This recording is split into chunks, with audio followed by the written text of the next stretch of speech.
उसके हाथ में एक शक्तिशाली यंत्र होता है और उसी के वर्ड्स रिपीट करता है और अगले ही पल में मार्स यानी कि बारसूम पर टेलीपोर्ट हो जाता है और यहाँ से वहाँ कूद कूद कर सारे प्राणियों की लाशें बिछाने लग जाता है। इनसे एक समझ नहीं रहा था कि दूसरे को रिलीज कर दिया जाता है। आते से ही वो एक ठाक को बीच में से पकड़कर अलग कर देता है। जॉन उस बड़े पत्थर को घुमाता है और उस मॉन्स्टर के मुंह पे मार के उसे मार डालता है।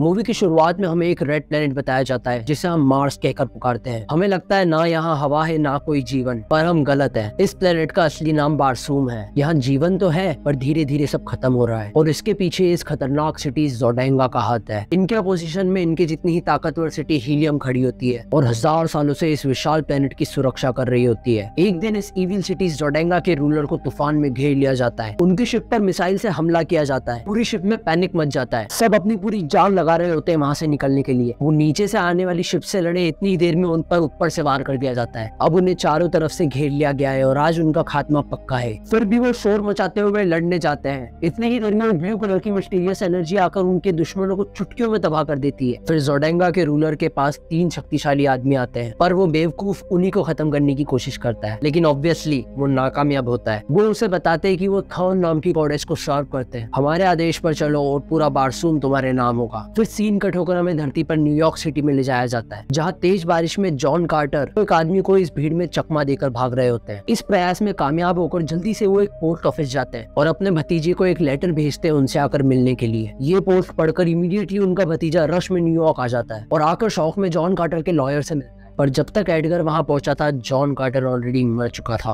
वो वहां से मौजलियम आ जाते हैं जहां जॉन की बॉडी को रखा है। पर अजीब बात ये थी कि उसका गेट सिर्फ अंदर से खुलता था। वो वापस जॉन के आलीशान घर में जाते हैं जहां उनका लॉयर उनकी सारी जायदाद एडगर के नाम कर देता है और उसे एक भारी भरकम डायरी देता है जिसे जॉन ने सिर्फ और सिर्फ एडगर को देने को कहा था। ये सब देखकर एडगर को पहले तो समझ नहीं आता कि ये क्या हो रहा है। फिर जल्दी से वो डायरी को खोलकर पढ़ने लगता है। कहानी की शुरुआत होती है 13 साल पहले। जॉन एक आर्मी का कैप्टन हुआ करता था जो कि अब सोने की गुफा की तलाश में है। तभी पीछे से गेट खुलने की आवाज आती है और हट्टे कट्टे आदमी उसे वहाँ से ले जाने के लिए आते हैं। वो लड़ाई करे उसके पहले ही उसे सर पर मार के बेहोश कर दिया जाता है। फिर उसके मुंह पर पानी मारा जाता है और सामने आर्मी के कॉलोनल पावल खड़े होते हैं। वो उसे कुछ बताए उसके पहले ही वो कॉलोनल पर वार करके वहाँ से भागने लगता है, लेकिन नौजवान उसको पकड़ लेते हैं। वापस ऐसा करने पर उसको लोहे के केज में फेंक दिया जाता है, जहां उसे बताया जाता है कि आर्मी चाहती है कि वो उनके डिफेंस में अपाचे से लड़ने में मदद करे, पर जॉन उन्हें मना कर देता है, जिस पर कॉलोनल गुस्सा हो जाते हैं और उसे हाँ कहलवाने के लिए धमकी देकर वहां से चले जाते हैं। बाद में जॉन चालाकी से एक नौजवान को करीब बुलाता है और उसका सर केस से ठोककर उससे चाबी छीन लेता है और वहां से फरार हो जाता है। घोड़ों की तेज भागने की आवाज आती है और वो लोग उसका पीछा करने लग जाते हैं। आगे जाकर उसे किसी दूसरी ट्राइब के लोग घेर लेते हैं और किसी अलग भाषा में जॉन से बात करने लग जाते हैं जो पावल के लोगों को समझ नहीं आती है। उनकी टोन सुनकर वो डेंजर महसूस करते हैं और इमीडिएटली एक आदमी को गोली मारकर उड़ा देते हैं। फिर दोनों तरफ से गोलियां बरसना शुरू हो जाती है। मैदान में भागा दौड़ी मच जाती है जिसमें पावल घायल हो जाते हैं, जिस पर दया खाकर जॉन उन्हें खुद के घोड़े पर बिठा लेते हैं और जान बचाकर वहां से भागने लग जाते हैं। वो पहाड़ों के बीच एक रास्ते से निकलते हैं और आगे जाकर अपने घोड़े से उतरकर चुपचाप छुपने की जगह ढूंढते हैं। पूरी पलटन उनके पीछे तेजी से हथियार लेकर आ रही होती है। जैसे ही वो गुफा के नीचे जाकर बैठते हैं, सारे खूंखार आदमी उन्हें घेर लेते हैं। वो दोनों बंदूक तान कर लड़ाई करने के लिए तैयार हो जाते हैं, पर वो आदमी उस गुफा को देखकर वहां से रफा दफा हो जाते हैं। जॉन ऊपर पलट कर देखता है तो वहाँ एक प्राचीन मकड़ी बनी होती है। वो एक माचिस की तीली की रोशनी के सहारे अंदर जाता है और जैसे ही जॉन ऊपर देखता है तो उसे सोना ही सोना दिखता है। इतना में ही पीछे से एक थॉर्न टेलीपोर्ट होकर वहां आ जाता है। वो उस पर नुकीले हथियार से वार करता है, लेकिन जॉन बचकर उसे गोली से मार देता है। उसके हाथ में एक शक्तिशाली यंत्र होता है। अपने आखिरी पलों में वो कुछ बड़बड़ा रहा होता है। जॉन क्यूरियोसिटी में उसके हाथ से वो यंत्र लेता है और उसी के वर्ड्स रिपीट करता है और अगले ही पल में मार्स यानी कि बारसूम पर टेलीपोर्ट हो जाता है। वहाँ पूरा मैदान खाली होता है और सिर्फ हवा चलने की आवाज आती है। जैसे वो अपना अगला कदम रखता है तो वो हवा में उड़कर गिर जाता है। उसे समझ नहीं आता कि ये क्या हो रहा है। फिर धीरे धीरे वो खुद को कंट्रोल करना सीख जाता है। अब उसे उड़ने में बड़ा मजा आ रहा है, पर वो अपना यंत्र पीछे भूल चुका है। एक पहाड़ पर उसे कुछ अंडे दिखाई देते हैं, जिसे तोड़कर एक एलियन का बच्चा रोते हुए बाहर निकलता है। कुछ ही देर में ठाक्स नाम की प्रजाति के एलियन उस पर हमला कर देते हैं। जॉन ऊंची छलांग लगाकर बच जाता है, जिसे देख जेडाक जो उनका लीडर होता है शॉक हो जाता है और अपने आसपास वाले लोगों को उसे मारने के लिए मना करता है। वो हथियार फेंक देता है और आगे आने लगता है, जिसे देख जॉन भी बाहर आता है। वो जॉन को वापस जंप करने के लिए कहता है तो जॉन एक ऊंची छलांग लगाकर हथियार लेने की कोशिश करता है। इतनी ही देर में उसे घायल कर दिया जाता है और उनके रोते हुए बच्चों के साथ रखकर वो उसे ले जाते हैं। उसके बाद हमें हीलियम सिटी के लीडर की बेटी दिखाई जाती है जो उसके पिता का इंतजार कर रही होती है। फिर लीडर आते हैं और उनके साथ वाले लोग चिंतित होते हैं। वो बात करते हैं कि जोडेंगा के रूलर सोलर ने उसकी नई पावर से हमारी सिटी को तहस नहस कर दिया है और हम कुछ नहीं कर सकते उसे हराने के लिए। उन्हें लगता है कि वो हार गए। इतने में ही देजा उन्हें आशा देती है और उसकी ढूंढी हुई सेम टेक्नोलॉजी दिखाती है जो जोडेंगा का रूलर यूज कर रहा है इनसे लड़ने के लिए। वो इसके बारे में बता ही रही होती है कि बहरूपिया उस मशीन को खराब कर देता है, जिसे देख सब लोग चौंक जाते हैं। फिर जेडाक सबको बाहर भेज देते हैं और देजा के हाथ पे हाथ रखकर कहते हैं कि सब थर्न हीलियम की जान बख्श देगा अगर तुम उससे शादी करने के लिए तैयार हो जाओ। देजा जल्दी से अपना हाथ हटाती है और उन्हें मना करती है और घबरा कर चिल्लाने लग जाती है, पर जेडाक भी उसे चिल्लाकर समझाते हैं कि इसके अलावा कोई और रास्ता नहीं है। देजा नाराज हो जाती है। इतनी ही देर में खबर आती है कि सब थर्न उसकी शिप्स लेकर हमारे यहाँ लैंड कर रहा है, तो जेडाक शादी की तैयारियां करने लग जाते हैं और देजा को उसके हाल पर ही छोड़कर चले जाते हैं। वहीं ठाक जॉन को बड़े बड़े प्राणियों पर बिठाकर अपनी सिटी में ले आते हैं। उनके आते से जैसी रस्सी कटती है सारे बच्चे आवाज करके भागने लगते हैं और सारे ठाक्स बच्चों को ऐसे लूटना चालू करते हैं जैसे शादी में पैसे लूट रहे हो। फिर जेडाक जॉन को अपनी ट्राइब से इंट्रोड्यूस करवाता है और उसे जंप करने को कहता है, पर वो उसकी बात नहीं मानता, जिसे देख जेडाक आग बबूला हो जाता है और उसे जंजीरों से बंधवाकर अंदर भेज देता है। अंदर चेन से बांधकर उसे एक लिक्विड पिलाया जाता है जो उस पर हाथों हाथ असर करके उसे सुला देता है। रात को उसकी आंखें खुलती है और एक कुत्ता आकर वहाँ सो जाता है। क्योंकि जॉन उस प्लेनेट पर बहुत स्ट्रांग हो गया है, वो आसानी से अपनी बेड़ियां तोड़ लेता है, पर जैसे ही वो छलांग मारकर ऊपर जाता है वो कुत्ता उसे ऊपर ही मिलता है। वो कुत्ता इतना फास्ट होता है कि वो हमेशा जॉन के पहले हर जगह पहुंच जाता है। जॉन का पीछा करते करते वो ठाक्स की महफिल में पहुंच जाता है जहाँ सब लोग उसे लाते मारना शुरू कर देते हैं। जॉन कूद कर नीचे आता है और सबको रोकते रोकते एक ठाक को पंच कर देता है और उसकी ऑन द स्पॉट ही मौत हो जाती है। जेडाक उसे कुछ कहता है और उसे उसकी भाषा समझ आ जाती है कि सोला ने जॉन को वो लिक्विड पिला दिया था जिससे वो उनकी भाषा समझ सके। तभी सब लोग जॉन को लात घुसे मारना शुरू कर देते हैं। जेडाक सबको हटाते हैं और सोला वहां आ जाती है, जिस पर सब लोग गुस्सा करते हैं। अगली सुबह दोनों को बेरहमी से बेड़ियों से बांध दिया जाता है। आसपास नगाड़े बजते हैं। एक गर्म रॉड सोला के शरीर पे लगाकर उसे उसकी गुनाह की पनिशमेंट दी जाती है। सोला ने पहले ही इतने गुनाह करके रखे हैं कि ये उसका आखिरी चांस होता है और अब सोला कभी भी चूकी तो उसे मार दिया जाएगा। इतनी ही देर में उन्हें दो शिप लड़ाई करते हुए दिखती है और सब इधर उधर छुप जाते हैं। देजा की जबरदस्ती शादी कराई जा रही थी, इसलिए वो शिप लेकर भाग आई है। सब थॉर्न उसकी शिप पर हमला करता है और प्रेशर से कांच तोड़कर वो बाहर फेंका जाती है। दूरबीन से जॉन उसे देखता है और उसे बचाने चला जाता है और हवा में छलांग लगाकर उसे पकड़ लेता है और फिर तलवार लेकर लड़ने चले जाता है। वो ताकत से ऊपर जाकर सब थान की शिप को उड़ा देता है। सब थान उसकी शक्तियों से जॉन को मारने वाला होता है और उसे रोक दिया जाता है और उसे जिंदा पकड़ने को कहा जाता है। फिर सब थान और जॉन तलवार से लड़ाई करने लग जाते हैं और जॉन को लड़ता देख सारे ठाक्स उनकी शिप पर हमला करने लग जाते हैं। जॉन फटाक से कूदकर नीचे आता है और सब थान अपनी शिप लेकर रफा दफा हो जाता है। फिर सारे ठाक्स जश्न मनाते हुए जॉन के पास आते हैं और उसे लड़ता देख इम्प्रेस हो जाते हैं। वही देजा उसकी सिटी के लिए जेडाक से मदद मांगने आती है, लेकिन वो उसे मना कर देते हैं और उसे बंदी बनाकर अपने पास रख लेते हैं। रात में देजा जॉन को जंप करने के लिए कहती है और उसे सिखाने के लिए कहती है, पर वो उसे नहीं सिखा पाता। फिर वो एक सोलर सिस्टम बनाकर समझते हैं कि जॉन कहाँ से आया है और अभी वो कहाँ है। वहाँ के लोग अर्थ को जासूम करके बुलाते हैं। जॉन दूर से उस यंत्र की तरफ इशारा करके बताता है कि मैं इसकी मदद से यहाँ आया हूँ। देजा उसे देखकर समझ जाती है और चुपके से एक मंदिर ले आती है जहाँ जाना मना होता है। सोला भी उनके पीछे पीछे उन्हें रोकते हुए आ जाती है। गुफा में आकर वो ऊपर जाते हैं और वहाँ पर लिखी इन्फॉर्मेशन को पढ़ते हैं जहाँ उन्हें गेट्स ऑफ ईस्ट के बारे में पता चलता है। ये वही जगह होती है जहाँ से उस मिस्टीरियस ब्लू एनर्जी का निर्माण हुआ है। देजा उस जगह को जानती है और जॉन से कहती है कि उधर हमें जवाब मिलेंगे जिससे तुम धरती पर वापस जा सकते हो और बदले में तुम ठाक्स के पास से मुझे बाहर निकालो। इतनी ही देर में उन्हें वहाँ पकड़ लिया जाता है। वो उन्हें जेडाक के पास ले जाते हैं। सोला का यह आखिरी क्राइम था, यानी अब रूल के मुताबिक उसे मारना पड़ेगा। जेडाक जॉन के ऊपर आग बबूला हो जाते हैं और उसे अंदर ले जाते हैं, पर उनके दिमाग में कुछ और ही चल रहा होता है और वो उन्हें छोड़कर भगा देते हैं। पर्दा हटाकर जब टाल हजाज चेक करता है तो उसे पता चल जाता है कि जेडाक ने उन्हें धोखा दिया है। अब वो तीनों रेगिस्तान और पहाड़ों को पार करते हुए गेट्स ऑफ ईस्ट के लिए निकल गए और वुला यानी कि वो फास्ट डॉग भी उनके साथ है। इसी बीच जॉन और देजा मुस्कुराते हैं और दोनों को एक दूसरे से प्यार होने लगा है। 3 दिन के लंबे सफर के बाद रिवर पार करके वो गेट्स ऑफ ईस्ट पहुंचते हैं। जैसे ही जॉन और देजा जंप करके ऊपर जाते हैं वो यंत्र उस नीली शक्ति से चमकने लगता है और उनके पैर रखते से ही आगे जाकर उनके लिए रास्ता खुल जाता है। अंदर जाकर ऐसा लगता है कि जैसे पेड़ की टहनियों जैसी दिखने वाली चीजें उस ब्लू एनर्जी के साथ मूव कर रही है। देजा जॉन से उसका यंत्र लेकर नीचे रखती है और वहाँ से 9 किरणें निकलती है, जिसे देख दोनों शॉक हो जाते हैं। जॉन एक रेत पर पैर रख देता है और वहाँ पूरे सोलर सिस्टम का गोल गोल स्ट्रक्चर बन जाता है। उन्हें कुछ शब्द लिखे दिखते हैं जिसे देजा समझ पाती है। उन्हें पता चलता है कि जॉन यहाँ टेलीग्राफ हुआ है, यानी उसका असली शरीर अभी भी धरती पर है। पर ये बात कितनी सच है ये सिर्फ हीलियम जाकर ही पता चल सकती है। अब क्योंकि जॉन शक्तिशाली है, देजा जॉन को उनकी तरफ से लड़ने के लिए कहती है। वो मान ही रहा होता है, लेकिन जॉन किसी की लड़ाई में नहीं पड़ना चाहता। उसे बस वापस उस सोने की गुफा में जाकर सारा सोना अपने नाम करना है। इतनी देर में बाहर दहाड़ने की आवाज आती है। बाहर वो शक्तिशाली थर्न बरहून नाम के जंगली प्राणियों को लेकर आ जाता है। वो जल्दी से वहाँ से भागने की कोशिश करते हैं और बड़े से मैदान में हजारों जंगली प्राणी उनके पीछे भागते हैं। अब उनके पीछे सिर्फ मौत होती है। अब जॉन को उसका पास्ट याद आ जाता है जहाँ उसने उसकी वाइफ को खो दिया था, इसलिए वो वही रुक जाता है और देजा को सोला के साथ भेज देता है। अब जॉन लड़ने के लिए तैयार हो गया है और वूला भी उसके साथ रुक गया है। जॉन चिल्लाते हुए उन जंगली जानवरों के बीच जाता है और एक ही बार में सारे प्राणियों को तलवार से चीरने लग जाता है। पूरे झुंड को वो खूना खून कर देता है और यहाँ से वहाँ कूद कूद कर सारे प्राणियों की लाशें बिछाने लग जाता है। पर थोड़ी देर बाद वो उस पर हावी होने लग जाता है। इतना में ऊपर से गोलियां बरसने लगती है और सारे वरुण भागने लगते हैं और पता चलता है कि देजा के फादर यानी हीलियम के जेडाक उन्हें बचाने आए हैं, लेकिन उनके साथ सब थर्न भी आया है हीलियम का ट्रस्ट जीतने के लिए। वो अकेला आया है, लेकिन असल बात तो ये है कि ये उस थर्न की चाल है। ये तो वही बात हो गई, गुंडे भी तुम लाओ, लड़की को बचाओ भी तुम ही और लड़की भी तुम ही ले जाओ। फिर वो जॉन और देजा को लेकर हीलियम आ जाते हैं। जॉन की आंखें खुलती है तो वो गार्ड्स की निगरानी वाले एक कमरे में होता है। वही प्रिंसेस देजा का एक सर्वेंट आकर उसे चालाकी से देजा के पास ले आता है। फिर सब उन्हें अकेला छोड़कर चले जाते हैं और देजा दुल्हन के कपड़ों में खड़ी होती है। वो जॉन को बताती है कि उसकी सब थर्न से शादी होने वाली है। जॉन उसे मना करता है, पर हीलियम को बचाने के लिए उसके पास और कोई चॉइस नहीं है। वो जॉन से रुककर हीलियम के लिए लड़ने को कहती है, पर जॉन ऐसा नहीं करना चाहता। देजा वो यंत्र जॉन को देती है और उसे वो मंत्र बता देती है जिससे वो धरती पर वापस जा सके। अब आखिरी शब्द बोलते से जॉन धरती पर पहुंच जाएगा। इतनी ही देर में पीछे से गेट ठोकने की आवाज आती है और सब थर्न वहाँ आ जाता है। वो देजा से पूछता है कि क्या तुम अकेली हो। वो पीछे मुड़कर देखती है और जॉन वहाँ नहीं होता, जिससे उसका दिल टूट जाता है और वो शादी करने चले जाती है। लेकिन जॉन अभी भी धरती पर नहीं गया है। वो गेट से बाहर निकलता है और मटाई शैंग उसे अपने काबू में कर लेता है। वो उसे वहाँ से ले जाता है और रास्ते में वो उसे बताता है कि जिसे भी 9th रे के बारे में पता है उसे अब मार दिया जाएगा। हम हर प्लेनेट के डिस्ट्रक्शन को मैनेज करते हैं। पॉपुलेशन बढ़ती है, सोसाइटी डिवाइड हो जाती है और जंग छिड़ जाती है, जिसकी वजह से पूरा प्लेनेट मर जाता है। हम उसी चीज का बैलेंस मेंटेन करने के लिए बने। लेकिन इतनी ही देर में वूली आकर मटाई शैंग के हाथ पर काट लेता है, जिससे जॉन फ्री हो जाता है और अपना यंत्र लेकर वहाँ से भाग जाता है। सारे सोल्जर्स उड़ते उड़ते उसका पीछा करते हैं और सारे गेट्स बंद होने लगते हैं, लेकिन जॉन वहाँ से उड़ निकलता है। बाहर जाकर जॉन क्रैश हो जाता है, जहाँ उसे वूला और सोला मिलती। वो उन्हें लेकर वापस ठाक्स के पास आ जाता है, क्योंकि देजा को बचाने के लिए उसे एक आर्मी की जरूरत है। उनके आते से ही ठाक्स इकट्ठे होकर उन्हें घूरते हैं। जल्दी से जॉन अंदर जाता है टास टार्कस यानी पुराने जेडाक को ढूंढने, और उसे टाल हजाज गद्दी पर राज करते हुए दिखता है और इमीडिएटली वो जॉन को जेल में उठाकर डाल देता है। वहीं उसे टार्स मिलता है, एकदम हारा हुआ और खराब हालत में। वो उसे बताता है कि टाल ने उसे चैलेंज करा और वो हार गया। थोड़ी देर बाद उन्हें मौत के मैदान ले जाया जाता है, जहाँ ये दोनों मॉन्स्टर साइज के मंकीज से लड़ेंगे। सारे लोग फाइट के लिए एक्साइटेड होकर चिल्ला रहे होते हैं और वहाँ खतरनाक जानवर मरे पड़े होते हैं। जॉन को जंजीर से बांध दिया जाता है और एक भयानक मंकी को छोड़ा जाता है। इतने बड़े शरीर के साथ वो भागकर आता है और दोनों को टक्कर मारता है, जिससे दोनों जोर से हवा में उड़कर दूर दूर फेंकाते हैं। जॉन उसका ध्यान खींचकर जैसे तैसे उसे भटकाने की कोशिश करता है, पर जंजीर के कारण वो कुछ नहीं कर पाता। इनसे एक समझ नहीं रहा था कि दूसरे को रिलीज कर दिया जाता है। आते से ही वो एक ठाक को बीच में से पकड़कर अलग कर देता है। फिर मंकी जॉन को खींचता है और उसकी जंजीर खुल जाती है। जॉन उस बड़े पत्थर को घुमाता है और उस मॉन्स्टर के मुंह पे मार के उसे मार डालता है। फिर वो भागते भागते सोला और टास को बचाने जाता है। सोला जल्दी से उसे तलवार फेंक के देती है और वो मॉन्स्टर उन पर चढ़ जाता है। पूरा क्राउड साइलेंट हो जाता है। सब आश्चर्य से देखते हैं कि ये क्या हुआ, और इतनी ही देर में जॉन उस मॉन्स्टर को चीरकर बाहर निकलता है और हजारों आवाजें जॉन के नाम को चीयर कर रही होती है। अब जॉन टाल को चैलेंज करता है और सारे ठाक्स उसके सपोर्ट में खड़े हो जाते हैं। टाल जॉन पर हमला करने कूदता है और एक ही तलवार की स्विंग में वो उसकी मुंडी धड़ से अलग कर देता है और वो वहाँ का जेडाक बन जाता है। फिर वो ठाक्स की खूंखार फौज को जोडेंगा ले जाता है हीलियम और देजा को बचाने। जोडेंगा पहुंचकर पता चलता है कि उनकी शादी हीलियम में हो रही है। जॉन डिसीजन लेता है कि वो उड़कर वहाँ जाएगा, लेकिन ठाक्स की प्रथा रहती है कि वो उड़ते नहीं है। फिर जॉन अकेला वहाँ जाने लगता है। टार्स उसे रोकने की कोशिश करता है, लेकिन वो वहाँ से निकल जाता है। वेडिंग के आखिरी मोमेंट्स चल रहे होते हैं और उनकी शादी होने वाली होती है कि जॉन उड़कर वहाँ जाता है और कांच तोड़कर अंदर घुस जाता है, जिसे देखकर देजा खुश होती है। जॉन चिल्लाकर बताता है कि जोडेंगा की आर्मी बाहर खड़ी है और शादी होते से ही सारे हीलियम को मार दिया जाएगा। तभी सब थान हथियार उठा लेता है और पूरे हीलियम में जंग छिड़ जाती है। देजा सब थान के हाथ में से छूटकर गिरती है और जॉन उसे फिर से बचा लेता है। फिर जॉन और सब तलवार से लड़ने लग जाते हैं और सब उसके ऊपर तलवार रख देता है। इतनी ही देर में ऊपर से एक शिप आती है और उसमें सारे ठाक्स की आर्मी रहती है। वो वहाँ आकर हल्ला बोल देता है और जॉन पूरे पावर से सब थान का हाथ उड़ा देता है। जॉन सबसे थान्स के बारे में जानकारी लेने लगता है, लेकिन इतनी ही देर में मटाई शैंग उसकी पावर्स का इस्तेमाल करके उसे मार डालता है। वो जॉन को भी मारने लगता है, लेकिन देजा आकर उसे रोक देती है। मटाई उन्हें चकमा देकर भाग जाता है और आगे जाकर जॉन का रूप लेकर चालाकी से टार्स से वो यंत्र मांगता है। जॉन उसे देखकर मारने दौड़ता है, पर वो वहाँ से फरार हो जाता है। आसपास देखने पर पता चलता है कि जंग खत्म हो चुकी है और वो जीत गया है। जॉन अब देजा को देखता है। पास जाकर उसे पता चलता है कि जॉन अब जेडाक बन चुका है। जॉन देजा को मैरी करने के लिए प्रपोज कर देता है और वो खुशी से हाँ कह देती है। फिर वो दोनों एक दूसरे के साथ शादी कर लेते हैं और एक दूसरे के साथ खुशी से रहने लग जाते हैं। जब देजा अंदर जाती है तो जॉन वो यंत्र लेता है और उसे फेंक देता है, जिसका मतलब उसने डिसीजन ले लिया है सारी लाइफ देजा के साथ गुजारने का। पर आगे जाते से मटाई शेंग बहरूपी के रूप में आकर चालाकी से उसे वापस अर्थ पर भेज देता है। आग खुलते से उसे सोने की गुफा दिखती है। उसके पूरे शरीर पर धूल जम चुकी है और उसकी सारी हड्डियां अकड़ चुकी है। वो पावल को देखता है और उसका शरीर अब कंकाल में बदल चुका है। वो वापस मार्स जाने की कोशिश करता है पर कुछ काम नहीं करता। अब एडगर स्टोरी को पढ़ते हुए कंटिन्यू करता है और बताया जाता है कि जॉन उस यंत्र की खोज में लग गया है। अगले 10 सालों उसने अपनी खोज जारी रखी और दर दर भटकने के बाद एक दिन उसे मेडालियन मिल जाता है, लेकिन उसे सीक्रेटली कुछ प्लान्स बनाने पड़े क्योंकि थर्न्स इस पूरे टाइम जॉन का पीछा कर रहे थे। इसलिए उसने बीमार होकर मरने का नाटक करा और इंस्ट्रक्शंस दिए कि दरवाजा सिर्फ अंदर से ही बंद हो, क्योंकि अगर उसका शरीर अर्थ पर मर गया तो मार्स पर भी उसकी कॉपी मर जाएगी। वो एडगर से कहता है कि तुम इस दरवाजे की चाबी हो। थर्न्स मेरे शरीर को खत्म करने की कोशिश करेंगे और इस पल में तुम जो पेजेस पढ़ रहे हो शायद वो खत्म कर चुके हैं। एडगर डर के मारे किताब बंद करके भागता है और उधर पहुंचकर गेट खोलने की कोशिश करता है। थोड़ा ट्राई करने के बाद वो अपना निकनेम एंटर करता है और दरवाजा खुल जाता है। उसके पीछे ही थर्न हथियार लेकर खड़ा होता है उसको मारने के लिए, लेकिन वो देखता है कि जॉन की बॉडी तो है ही नहीं। पीछे से गोली चलती है और उसका वही खात्मा हो जाता है। जॉन एडगर से मिलता है और थर्न से यंत्र ले लेता है। इसका मतलब जॉन को पहले मेडालियन मिला ही नहीं था। वो दोनों खुश होकर गले मिलते हैं। जॉन एडगर से उसकी बॉडी प्रोटेक्ट करने के लिए कहता है और उसे गुड बाय कहकर अंदर चला जाता है। जॉन वो मंत्र पढ़ने लग जाता है और इधर से वो वापस बारसूम चले जाता है और इसी के साथ इस मूवी का दी